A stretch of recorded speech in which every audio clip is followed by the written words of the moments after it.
Olá, pessoal, sejam muito bem-vindos. Eu sou a professora Andra Oliveira e nós vamos dar início hoje à nossa primeira aula da disciplina de Teoria Geral do Processo, a nossa primeira videoaula. Vocês já tiveram contato com os tópicos iniciais da disciplina, eu espero que vocês estejam apreciando a disciplina até agora. E hoje nós vamos falar de um tema muito importante, extremamente importante, eu diria, que relaciona de fato Constituição e processo. Nós temos uma Constituição Federal promulgada em 1988, em 2018 fez 30 anos, são 3 décadas de consolidação constitucional no Brasil, e tudo isso se refletiu, essa consolidação da Constituição se refletiu uma influência e numa espécie de constitucionalização do direito no Brasil, ou seja, de repente, todas as áreas do direito elas foram de alguma maneira constitucionalizadas. Não se admite uma interpretação de qualquer das normas penais, normas do direito civil ou do direito tributário que não seja uma interpretação constitucional, ou seja, a partir da Constituição Federal de 1988. E o direito processual não fugiu a essa regra. O direito processual acabou sendo bastante influenciado pela Constituição Federal. E nós podemos ver isso especialmente em virtude, quando nós analisamos as garantias processuais que estão previstas na Constituição e que, de alguma maneira, passam a ser as normas orientadoras, as diretrizes de interpretação de todas as normas do direito processual. Então, vamos dar início. Inicialmente, eu gostaria de mostrar para vocês os nossos objetivos de aprendizagem. Todas as nossas aulas sempre vão apresentar os objetivos de aprendizagem daquela aula, de forma que vocês saibam exatamente o que será visto e qual a condução do conteúdo. Inicialmente, hoje nós vamos tentar entender um pouco, ou melhor, reconhecer a importância da Constituição Federal para o processo no Brasil.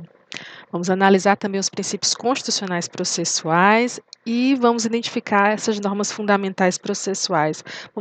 Nós vamos basicamente verificar aí como foi que o novo Código de Processo Civil de 2015 relacionou os princípios constitucionais e até mesmo copiou, listou no seu próprio texto. Então, vamos dar início. Inicialmente, para a gente começar aqui a nossa conversa, é importante que a gente relembre, tenha sempre isso na nossa mente, como advogados, como estudantes de direito. A Constituição Federal representa a lei magna do nosso país. Então, o Brasil já teve várias constituições, mas de fato a revolução que a Constituição Federal de 1988 proporcionou é algo de fato muito diferente do que foi visto em períodos anteriores da história brasileira. O Brasil tem uma Constituição que, como eu falei para vocês, já tem 3 décadas, não é um período histórico muito longo na história de um país, mas é uma Constituição que consolidou aspectos democráticos muito importantes para o nosso país. E, aos poucos, realmente iniciou um processo de constitucionalização de todo o direito. A Constituição, talvez pelo seu texto tão longo, que traz normas a respeito de todas as áreas do direito, ela acabou trazendo para nós uma influência e consolidando-se com uma supremacia, de forma que é impossível você falar de qualquer área do direito sem se remeter diretamente à Constituição Federal. E, obviamente, essas normas constitucionais, elas são normas superiores em relação a todas as outras normas do ordenamento jurídico. A Constituição, ela garante a validade das normas jurídicas.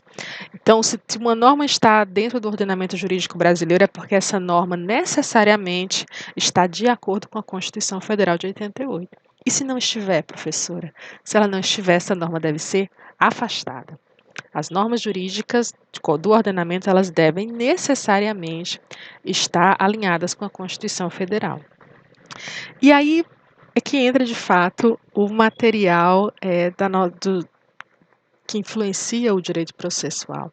Porque a Constituição Federal, especialmente no seu artigo 5º, tá certo, pessoal? E eu espero já passo a tarefinha para vocês, leiam o artigo 5º da Constituição Federal de 88. É um artigo muito importante. Leiam o artigo 5º, vocês vão encontrar lá 78 incisos falando sobre os direitos e as garantias fundamentais. E dentre os direitos e garantias fundamentais, a Constituição fez questão de listar princípios constitucionais processuais. Eu diria garantias processuais para o direito brasileiro. Isso é extremamente importante. Primeiro, princípios eles acabam sendo disposições norteadoras. Os princípios eles são diretrizes, que eles vão explicar exatamente como é que o direito deve ser aplicado. Então, os princípios necessariamente eles acabam, eles não são aplicados como as regras. Os princípios eles geralmente eles são aplicados num esquema de ponderação. Eu pondero quanto que aquele princípio deve ser aplicado para um determinado caso. Mas os princípios eles podem ser aplicados nas mais diversas situações. Basta que você pense no princípio da dignidade da pessoa humana, por exemplo. O princípio da dignidade da pessoa humana ele pode ser aplicado em diversas situações, desde uma reparação de dano a uma questão penal ou até mesmo em relação a uma questão processual, porque se houver um ser humano envolvido naquela relação, e obviamente todas as relações jurídicas envolvem seres humanos, necessariamente você vai ter o princípio da dignidade da pessoa humana sendo ali tratado, sendo ali inserido. Então isso é muito importante. Em resumo, esses princípios eles são proposições fundamentais. E no direito processual, especialmente, a ideia é que esses princípios ordenem a interpretação das normas na aplicação do direito. Então, a ideia aqui é basicamente utilizar os princípios jurídicos para ordenar a forma como o direito processual ele é aplicado. E aí, nesse caso, eles vão servir de critérios de interpretação para as normas. Eu vou utilizar os princípios processuais como critérios de interpretação. Mas, professor, e quais são os princípios constitucionais processuais? Então, vamos lá. O primeiro princípio constitucional processual nós vamos falar aqui de forma muito breve, porque são vários princípios, eles são muito importantes, mas na plataforma vocês vão encontrar um texto falando especificamente de todos os princípios, e vocês vão encontrar muito material para que vocês possam ler e aprofundar. Lembrando que esses princípios, nós vamos tratar deles aqui, mas nós vamos tratar deles durante todo o semestre. Eles estarão lá intervindo nos diversos assuntos que serão vistos. Aqui, basicamente, nós vamos dar uma ideia geral.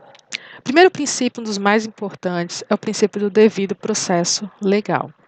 O princípio do devido processo legal, ou due process of law, copiando aí a palavra em inglês, a frase em inglês, ele dispõe talvez uma das grandes revoluções em relação ao direito no mundo.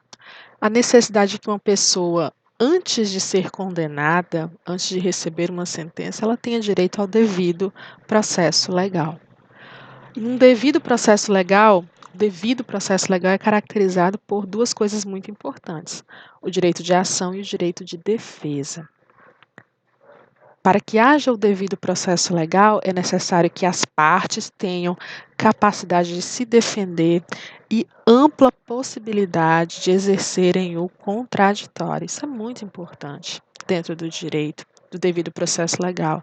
Então, é importante que você seja capaz de exercer a sua defesa, de apresentar suas provas, de ser ouvido, para que haja de fato o processo. Se uma sentença é dada sem que uma das partes seja ouvida, sem que uma das partes tenha espaço para exercer o seu contraditório, a sua ampla defesa, esse processo ele é passível de nulidade, porque não foi concedido àquela pessoa o devido processo legal. Então, esse princípio é um princípio muito importante.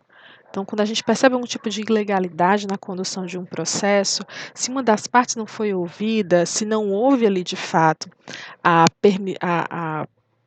a abertura da possibilidade de que aquela pessoa juntasse provas, de que ela exercesse a ampla defesa, de que ela exercesse o contraditório, de que ela tivesse acesso aos autos do processo, acho que nós não estamos diante de um devido processo legal. Basicamente é isso que a Constituição vai dizer. O segundo princípio também muito importante é o princípio da isonomia. Por essa hora você já sabe o princípio da isonomia, artigo 5º, inciso 1º da Constituição. Homens e mulheres são iguais em direitos e obrigações. Esse princípio ele é literalmente, a ideia dele é vedar um tratamento diferenciado, ou seja, impedir discriminação, impedir privilégios, impedir favorecimentos. Aqui a ideia é que eu realmente trate as partes dentro do processo judicial, que eu trate as partes de forma isonômica, que eu trate as partes de forma igualitária. O terceiro princípio diz respeito ao princípio do contraditório e da ampla defesa, e aqui novamente estabelecendo a conexão com o primeiro princípio que nós vimos, o princípio do devido processo legal. O princípio do contraditório e da ampla defesa, ele trata realmente do efetivo direito de defesa. Gente, o direito de contradizer uma pessoa que te acusa é um direito fundamental, é um direito básico. Você tem o direito de contradizer qualquer tipo de acusação que seja imposta a você. E da mesma maneira você tem direito à ampla defesa. Todo o arcabouço, todo o equipamento necessário para que você se defenda, ele faz parte da ampla defesa. E deve ser permitido a você que o utilize dentro de um processo. Então, o novo Código de Processo Civil, ele de alguma maneira, ele privilegiou e ele deixou bem claro o quanto esses dois princípios são muito importantes. Realmente ele diz, a Constituição diz isso e nós reafirmamos, é necessário que o princípio do contraditório e da ampla defesa sejam, de fato, respeitados no processo judicial. Isso é muito importante, especialmente para nós advogados, nós precisamos prestar atenção nisso dentro do processo judicial. Prestar atenção se o contraditório, se a ampla defesa do nosso cliente e também da outra parte, obviamente, está sendo respeitado dentro daquele processo. Mais um princípio, o princípio do juiz natural e o princípio da imparcialidade. Basicamente, a gente está falando aqui de um princípio único que nos leva ao pensamento da imparcialidade dentro de um processo judicial. No Brasil, a gente fala, nós discutimos muito a respeito dessa questão da imparcialidade. Quando a gente fala de juiz natural, é a ideia de que realmente, quando você ingressa com uma ação, você tem direito de ação, obviamente, né? Quando você ingressa com a ação, já existe um juiz natural para julgar aquele caso. E esse juiz, por já estar lá, ele em regra deve ser imparcial. Ele deve ser um juiz completamente neutro em relação às partes. E aí, nesse caso, a ideia de imparcialidade do juiz é o que garante a validade do processo. Nós precisamos aqui manter, ou melhor, garantir que o juiz mantenha a distância das partes, que ele não penda nem para um lado nem para o outro. Se o juiz estabelece algum tipo, ou se ele tem algum tipo de relação pessoal com uma das partes, nós podemos necessariamente duvidar da condução desse processo, porque nós somos seres humanos, e os seres humanos necessariamente eles tendem a favorecer aquelas pessoas que eles mais gostam. Então, se existe uma relação pessoal, como por exemplo, se uma das partes do processo é parente do juiz, ou então é um amigo íntimo, uma pessoa próxima daquele juiz, há uma grande possibilidade de que não haja imparcialidade no processo. Então é necessário garantir isso. Mas e professora, e se o caso foi protocolado, minha petição inicial foi protocolada e foi parar naquele juízo, e eu descobri que o juiz é um grande amigo da outra parte, o que eu faço? A gente vai ver mais adiante que existe a possibilidade de levantar o impedimento à suspeição de um juiz. Então, dois institutos muito importantes. E o próprio juiz pode reconhecer, nesse caso, que é impedido ou que é suspeito, se ele verificar que ele existe algum tipo de relação, se ele tem algum tipo de relação pessoal com aquele caso. Mas é uma coisa que a gente vai ver mais adiante. Mas, em regra, o princípio do juiz natural e da imparcialidade, ele visa exatamente garantir que a condução do processo será feita de forma isonômica, será feita de forma igualitária, será feita respeitando realmente a paridade entre as partes. E aí nós temos o princípio da inafastabilidade da jurisdição, que nos diz basicamente o seguinte, ele corresponde ao direito de ação. A Constituição nos diz que nenhuma lesão, nenhuma ameaça a direito será afastada do Poder Judiciário. Então, necessariamente, o que a Constituição garante para todos nós é o seguinte: se você se sentiu ameaçado ou lesado em seus direitos, você tem o direito de ingressar com uma ação. Não importa sobre o que é. Você tem o direito de ingressar com uma ação. Então, se você se sentiu discriminado, se você se sentiu ofendido, se você sentiu que um dos seus direitos foi ameaçado ou foi até mesmo lesionado, você tem o direito de ingressar com uma ação. Então, basicamente aqui a ideia é garantir o acesso à justiça, ou seja, garantir que a porta da justiça, a porta do Poder Judiciário, estará sempre aberta para qualquer pessoa que se sinta lesada em seus direitos. E essa porta nunca pode ser fechada, porque o direito à justiça, pessoal, é a própria justiça. Se você não tem acesso à justiça, não existe justiça.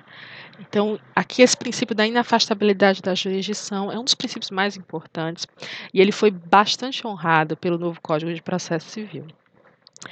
Um outro princípio muito importante é o princípio da publicidade dos atos processuais, que diz o seguinte: em regra, os atos processuais eles são públicos.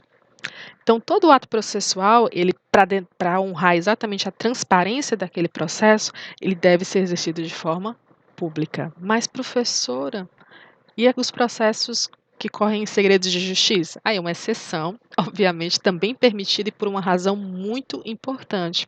Os processos que correm em segredo de justiça, geralmente eles têm uma razão que decorre até mesmo dos próprios princípios constitucionais, como, por exemplo, a defesa da dignidade da pessoa humana. Se você tem um processo, por exemplo, que envolve uma criança ou envolve uma adolescente, envolve um aspecto que pode, de alguma maneira, perturbar, a publicidade pode perturbar, por exemplo, o conteúdo do processo, a progressão do processo, pode ser que aquele processo corra em segredo de justiça, ele venha a ser um processo sigiloso.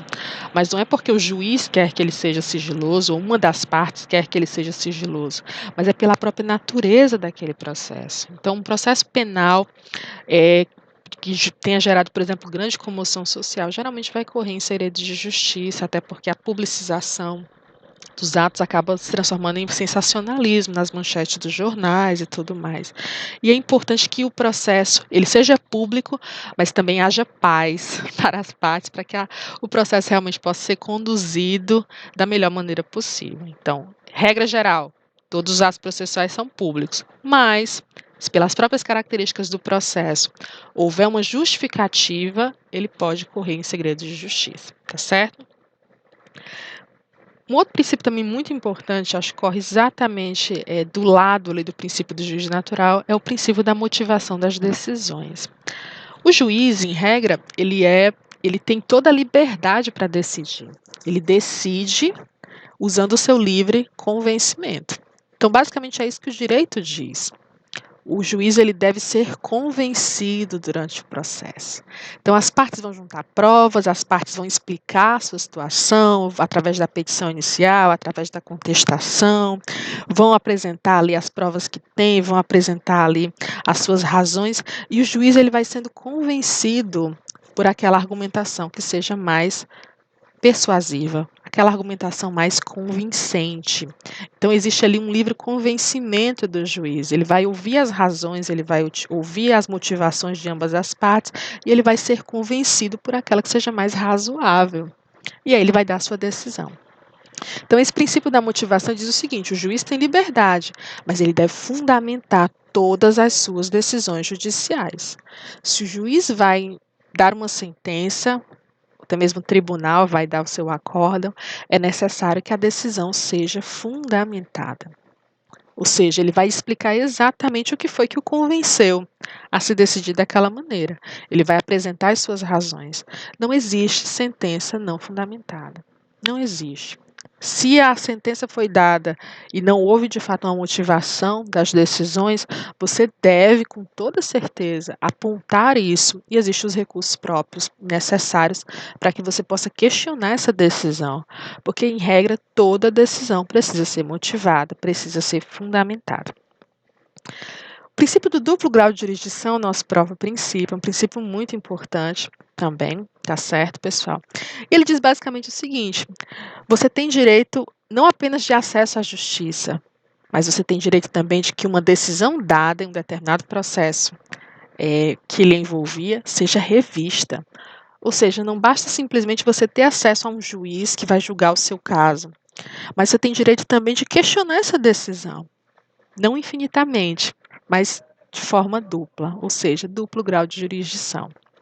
Então, em regra, você ingressa com a ação judicial, o juiz deu aquela decisão, mas você não ficou contente, você acha que a decisão não foi correta. O juiz não compreendeu as suas razões, você tem direito de recorrer daquela decisão.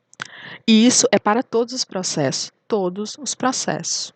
Todos os processos judiciais, eles têm pelo menos o duplo grau de jurisdição. Você tem direito de recorrer. Utilizando o recurso adequado, recorrendo ao tribunal competente, você tem o direito de recorrer. E isso é o princípio do duplo grau de jurisdição. Outro princípio também muito polêmico, tem trazido muitos questionamentos, é que desde já eu já digo para vocês, tem um texto na plataforma a respeito da segunda instância e do princípio da presunção de inocência, então chequem a plataforma, verifiquem o texto, tá certo? O princípio do estado de inocência diz o seguinte: ninguém é considerado, em regra, já ouviram muito essa frase com toda certeza, ninguém é considerado culpado até o trânsito em julgado de sentença penal condenatória. É isso que a Constituição diz. Ou seja, basicamente, você tem a presunção de inocência. Eu presumo que todas as pessoas são inocentes até que haja uma sentença penal que diga que essa pessoa é culpada. Até que essa sentença realmente seja dada, eu não posso considerar que essa pessoa é culpada. A Constituição fez questão de frisar isso. E, gente, isso é um princípio do Estado de Direito.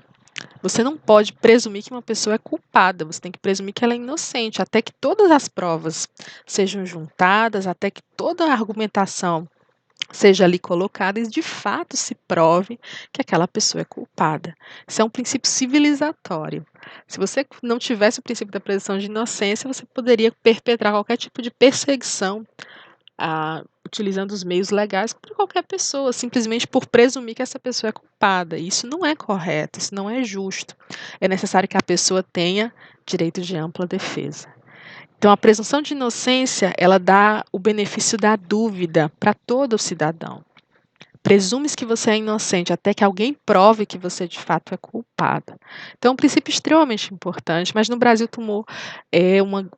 se tornou realmente uma grande polêmica, trouxe uma questão muito controversa, em virtude exatamente da prisão em segunda instância. Então, é possível que uma pessoa seja presa sem que tenha se exaurido toda a possibilidade de recurso que essa pessoa ainda tem dentro do processo brasileiro. Então, muitas questões são trazidas e geralmente as pessoas colocam toda a culpa no princípio. O princípio, na verdade, ele é uma questão apenas. O problema envolve diversos outros aspectos, como, por exemplo, a morosidade da justiça, o fato de que muitas vezes os recursos demoram anos para serem julgados, e muitas vezes uma pessoa que não foi presa na segunda instância, ela pode levar 10, 15 anos, 20 anos até que aquele recurso seja julgado. E não sendo julgado, nasce dentro da sociedade uma sensação realmente de que a punição nunca vai ser dada. Uma sensação realmente de desalento social. E talvez isso explique o porquê toda a controvérsia em torno da prisão em segunda instância. Agora, toda a discussão deve ser feita sem se destacar, sem se afastar esse princípio, que é o princípio do estado de inocência, o princípio da presunção de inocência. Os princípios são importantes, eles existem por um motivo muito importante, que é realmente resguardar o cidadão. Resguardar o cidadão dentro da sua capacidade, dentro de uma civilização, dentro de uma sociedade civilizada. O princípio da assistência judiciária gratuita. Talvez aqui um dos princípios mais importantes, mandar uma grande revolução projetada pela Constituição Federal de 1988, que é a previsão realmente de uma assistência judiciária gratuita. Ou seja, fica adianta eu dizer que as pessoas têm o direito de ação se apenas as pessoas que puderem pagar por um advogado é que serão capazes de ingressar com uma ação judicial. Não faz sentido. Então, sabendo exatamente da situação de desigualdade social e de pessoas que muitas vezes não teriam dinheiro para contratar um procurador, para contratar um advogado que postulasse as suas causas, é necessário garantir a assistência judiciária gratuita. Ou seja, isso é feito através da Defensoria Pública, tá certo? Não apenas a Defensoria Pública Estadual, para as causas de justiça comum, mas a Defensoria Pública Federal, que no caso vai atuar no âmbito da Justiça Federal, dos tribunais. Então, esse princípio ele é muito importante, tá certo, pessoal?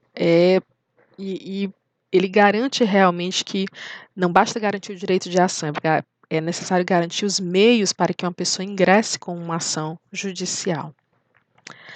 E aí nós vamos começar a entender agora, vamos relatar, nós vimos agora esses princípios constitucionais processuais e agora nós vamos relacioná-los com o Código de Processo Civil de 2015. E aí desde já eu peço que você pegue aí o seu Código de Processo Civil, tá certo? Olha eu aqui de novo. Pega o seu Código de Processo Civil e vamos aí estudar esse código. Faça as marcações necessárias, faça as anotações que você achar pertinentes e realmente verifique e analise a forma como essas normas processuais, elas honram e elas se remetem a esses princípios constitucionais processuais. O nosso Código de Processo Civil de 2015, ele veio substituir o Código de 1973, foi o código que eu estudei quando eu estava na faculdade, mas em 2015 realmente já se mostrava, já há algum tempo já se mostrava que o processo civil brasileiro ele precisava de modificações. Ele precisava realmente ser revisto, especialmente pela grande influência da Constituição Federal de 1988 dentro do processo. E o próprio fato da Constituição Federal de 88 trazer disposições e garantias processuais. Era muito importante que o código estivesse perfeitamente alinhado a isso. Então, o Código de Processo Civil ele veio com essa missão. E ele, categoricamente, ele já diz isso no artigo 1º. Você pegar aí o artigo 1º do seu Código de Processo Civil, você vai ver que ele diz o seguinte: o processo civil será ordenado, disciplinado e interpretado conforme os valores e as normas fundamentais estabelecidos na Constituição da República Federativa do Brasil. Então, a primeira coisa que ele diz é o seguinte: eu estou completamente alinhado com a Constituição. Então, todas as normas fundamentais que estão aqui, todas as normas processuais que vocês vão encontrar nesse Código de Processo Civil, devem ser interpretadas de acordo com a Constituição Federal. Então, ele levantou a plaquinha e disse: estou plenamente alinhado com a Constituição Federal de 88. E era exatamente isso que estava sendo pensado. Após a promulgação da Constituição de 88, com as suas garantias processuais lá previstas no artigo 5º, era muito importante que o Código de Processo Civil internalizasse esses princípios, essas garantias processuais, para que elas fossem aplicadas plenamente aos processos judiciais. Então, nós estamos realmente diante de uma grande modificação de pensamento, uma modificação de mentalidade dentro do processo civil brasileiro. O artigo 2º, e aí faça a marcação necessária aí no seu Código de Processo Civil, tá certo? Na sua legislação. O artigo 2º ele vai estabelecer, vamos à leitura aqui, o que todos nós já sabemos. O processo ele se inicia por iniciativa da parte, mas necessariamente ele se desenvolve por impulso oficial, ou seja, quem ingressa com o processo é a parte. E aí nós temos aí uma inércia, o que a gente chama de inércia da jurisdição. A jurisdição só se movimenta se alguém for lá e cutucar a jurisdição. E aí, nesse caso, é uma das partes através de uma petição inicial. Mas uma vez que você ingressa com a petição inicial, o juiz, estou vendo que isso aí está acontecendo. O processo, ele segue por impulso oficial. O juiz recebe a sua petição inicial, se ela estiver apta, ele vai mandar a citação, ele vai decidir pela citação da outra parte, e aí o processo vai tendo continuidade a partir disso. Então, em regra, o processo começa por iniciativa da parte, direito de ação, ou seja, nenhuma lesão ou ameaça a direito será afastada do Poder Judiciário. E o juiz, ele é um juiz natural, é o juiz do caso, é ele que vai dar continuidade, ele vai impulsionar o processo até que o processo chegue ao seu fim. O artigo 3º, por sua vez, vai contemplar realmente o direito de acesso, a inafastabilidade da jurisdição, dizendo o seguinte: não se excluirá da apreciação jurisdicional uma ameaça ou lesão a direito. Basicamente, o Código de Processo Civil copiou o princípio constitucional da Constituição. E pegou lá o princípio, a garantia processual que está no artigo 5º e colou aqui no artigo 3º: não se excluirá da apreciação jurisdicional ameaça ou lesão a direito, ou seja, ele garante o direito de ação. Por fim, e aí continuando aí, no artigo 4º, 5º e 6º, no artigo 4º ele vai dizer que as partes têm o direito de obter em prazo razoável a solução integral do mérito. As partes têm o direito realmente de que o seu processo seja julgado por um juiz imparcial. Da mesma maneira, o artigo 5º ele vai falar exatamente dessa questão da boa-fé processual, que é um princípio processual muito importante. A necessidade de que as partes se comportem com boa-fé, de que as partes ajam de maneira adequada, que elas estejam realmente comprometidas em solucionar o conflito e não em dificultar a solução do processo, ou, por exemplo, colocando ou impetrando, ingressando com ações judiciais que não tem muito sentido, ou protelando os atos processuais, colocando medidas ali para protelar a conclusão do processo. Então, nesse caso, essa pessoa, essa parte não está agindo de acordo com a boa-fé processual. E isso e realmente é uma característica lamentável. É importante, especialmente para nós advogados, que a gente tenha uma postura muito firme nesse sentido, de buscar o melhor para o nosso cliente, mas de buscar realmente agir sempre com a boa-fé processual. E todos os sujeitos do processo, eles devem cooperar. Você tem que entender o processo não como uma guerra, mas como realmente uma tentativa de cooperação para que no final você chegue a uma solução que seja razoável e para todos. Talvez não seja boa para uns, mas que ela seja razoável, que os danos sejam reparados, que se houve realmente ameaça a direito, se houve lesão a um direito, isso seja reparado dentro do processo judicial. O processo ele não pode ser uma guerra, a ideia não é essa. A ideia não é de você se vingar utilizando os meios processuais, mas de que você busque de fato a justiça, busque uma solução razoável. E as partes devem ter isso em mente. Uma necessidade de maturação, uma necessidade de maturidade dentro de uma civilização é que as partes realmente ingressem com o processo judicial, pensando de fato na solução do conflito e colocando de lado qualquer outro tipo de intenção. E aí, no artigo 7º, a gente vai ver exatamente a honra aqui, né? O código tenta honrar aqui a questão do princípio da isonomia, ou seja, assegurar das partes a paridade de tratamento, ou seja, a isonomia no tratamento, que as partes dentro de um processo elas sejam tratadas de forma igual. De maneira que todos os direitos, todas as faculdades processuais, todas as possibilidades dentro do processo sejam garantidas a ambas as partes. Isso é muito importante para você garantir exatamente, não apenas a isonomia, mas garantir a validade do processo. É importante que o juiz haja de maneira imparcial, trate as partes de maneira igualitária, para que o próprio processo seja considerado válido. Se não há essa paridade, se de alguma maneira existe ali algum tipo de tentativa de privilegiar uma parte ou de prejudicar uma outra parte, você vai ter necessariamente ali uma possibilidade de nulidade para esse processo. No artigo 8º, por sua vez, o juiz ele trata de uma questão muito importante. E vamos passar um pouquinho de tempo aqui, porque ele fala o seguinte: ao aplicar o ordenamento jurídico, o juiz atenderá aos fins sociais e às exigências do bem comum, resguardando e promovendo a dignidade da pessoa humana e observando a proporcionalidade, a razoabilidade, a legalidade, a publicidade e a eficiência. O artigo 8º é um dos meus favoritos, porque ele junta basicamente diversas garantias dentro da Constituição e também diversos artigos constitucionais. Ele fala da questão do juiz atender aos fins sociais, às exigências do bem comum, ou seja, o juiz ele praticamente inaugura aqui uma mentalidade em relação ao juiz, que o juiz deve verificar o impacto das suas decisões. Quais são os fins sociais? Qual é o fim social do processo? Então, qual é o impacto daquela decisão de si? A ideia também de que o juiz mantenha em mente os princípios constitucionais, especialmente o princípio da dignidade da pessoa humana. É um princípio constitucional, ou seja, respeitar e garantir a dignidade da pessoa humana. Assim como, e aí ele vai trazer aqui alguns princípios do artigo 37 da Constituição, que fala sobre os princípios administrativos, como o princípio da proporcionalidade, da razoabilidade, da legalidade, da publicidade e da eficiência.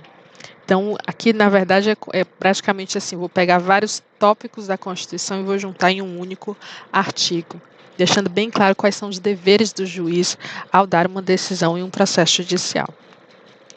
O artigo 9º e o artigo 10º, ele se dirige necessariamente ao juiz, mas diz basicamente o seguinte: não se proferirá uma decisão contra uma das partes sem que ela seja previamente ouvida, princípio do contraditório e da ampla defesa. Então, você já pode anotar aí do lado, no seu artigo 9º, que basicamente esse artigo 9º trata do princípio do contraditório e da ampla defesa. Você não pode proferir uma decisão contra uma determinada parte sem que essa parte tenha o direito de apresentar sua defesa, tenha o direito de contradizer aquilo que está sendo dito sobre ela. Ou seja, é importante ouvir a outra parte antes de se dar uma decisão. E aí o artigo 10º, ele aumenta um pouco esse espectro porque diz o seguinte: o juiz não pode decidir em grau algum de jurisdição com base em fundamento a respeito do qual não se tenha dado às partes a oportunidade de se manifestar. E aí vejam, ressaltem aqui a última parte. Ainda que se trate de matéria sobre a qual deva decidir de ofício.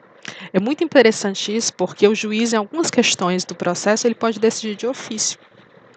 Mas o juiz aqui, o artigo 10º diz o seguinte: o juiz não pode decidir em grau algum de jurisdição sem que tenha dado às partes a oportunidade de se manifestarem.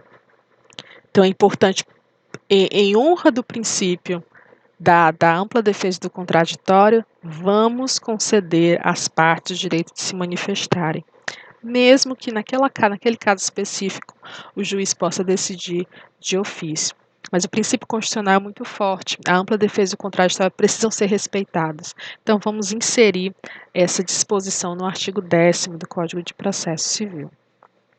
E aí o artigo 11, 11º, a gente tem aqui a disposição a respeito da publicidade dos atos processuais. Como nós vimos, os atos processuais eles são públicos. Todos os julgamentos, todos os atos processuais, eles em regra são públicos. Então você pode ir ao Tribunal de Justiça ou até mesmo ao Fórum de Fortaleza e assistir a algum tipo de sessão, assistir até mesmo uma sessão do júri, assistir a uma audiência, porque em regra todos esses atos processuais eles são públicos. Obviamente existe a exceção, como eu falei para vocês, tá certo, pessoal? Nos casos de segredo de justiça, e aí nos casos específicos, pela própria essência do processo, o processo deve correr em segredo de justiça, pode ser autorizada que apenas as partes diretamente envolvidas estejam presentes nas audiências. Não tem nada de mais em relação a isso, na verdade, para resguardar o próprio processo e resguardar as próprias partes. Mas, em regra, todos os julgamentos são públicos, sob pena até mesmo de nulidade, é o que diz o artigo 11º do Código de Processo Civil. E aí no 12º, acho muito interessante, prestem atenção aí que esse artigo 12º do Código de Processo Civil foi um dos primeiros a ser modificado. O Código foi promulgado em 2015, em 2016 já teve uma lei aí modificando o artigo 12º, que dizia o seguinte: o juiz e os tribunais atenderão preferencialmente a ordem cronológica de conclusão para proferir uma sentença ou acordo. Nada mais justo, obviamente, né, pessoal?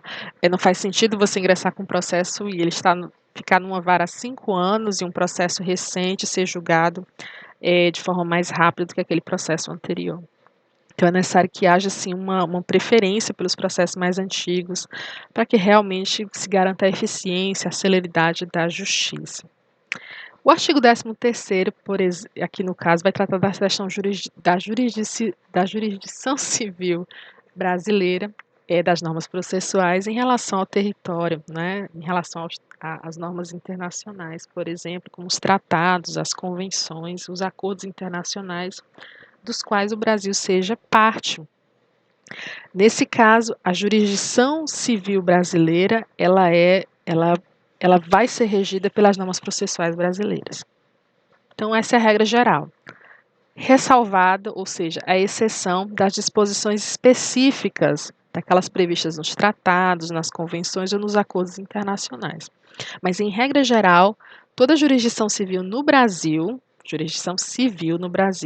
será regida pelas normas processuais brasileiras, ou seja, a Lei 13.105, 16 de março de 2015, Código de Processo Civil Brasileiro. Tá certo? E, por fim, no artigo 14º, ele vai tratar da questão da teoria do isolamento dos atos processuais. Cada ato processual corresponde à norma em vigor, ou seja, as normas processuais elas são aplicadas imediatamente, assim que são promulgadas. Então, os atos praticados até a vigência, até 2015, até o início da vigência do novo Código de Processo Civil, eles foram regidos pelo Código de Processo Civil de 1973. Mas após isso, após a promulgação do CPC de 2015, obviamente as normas processuais serão aplicadas a todos os processos, serão as normas de 2015. Então, a norma processual ela tem aplicação imediata e os atos processuais eles respeitam a teoria do isolamento, ou seja, para cada ato existe a norma em vigor. Então, aplica-se aquela norma de forma isolada, sem que haja nenhum tipo de dependência daquele ato em relação aos atos processuais anteriores. Por fim, o artigo 15º, artigo 15, vai determinar que se houver uma omissão legislativa, ou seja, não existe uma lei, não existe artigos tratando de processos eleitorais, ou do processo trabalhista, ou do processo administrativo, se poderá aplicar de forma subsidiária, supletiva, o CPC de 2015. Ou seja, se não tiver uma lei para tratar de um processo eleitoral ou de um processo trabalhista, eu vou usar de forma subsidiária o Código de Processo Civil. Basicamente, isso é tudo, pessoal. Muito obrigada pela aula de hoje, tá certo? Espero que vocês tenham apreciado. Uma dicasinha para vocês aqui é de que vocês acompanhem as aulas, realizando as anotações de vocês, fazendo as anotações de vocês nos vademecums e façam os comentários pessoais de vocês, tá certo? Se vocês tiverem alguma dúvida, anotem aí do lado, remetam a nota ao professor. É muito importante que vocês não guardem nenhum tipo de dúvida, nenhum tipo de dificuldade em relação à disciplina. Responda também as questões propostas, estão lá na plataforma, veja os textos que estão lá indicados em relação aos princípios constitucionais, tá certo? E quando você responder as questões propostas, verifique aquelas que você não respondeu corretamente de primeira. Tente entender o que foi que você errou. Novamente, se você tiver alguma dúvida, procura o professor da disciplina. Estuda, que Deus ajuda. Aqui as referências que eu utilizei para fazer essa aula de hoje para vocês, todas elas estão na biblioteca virtual da disciplina. Você pode ir no seu aluno online, clique em biblioteca virtual, você vai ver todo o repositório que a UniAteneu disponibiliza para vocês, tá bom? Muito obrigada pela companhia e até a próxima aula. Fiquem com Deus.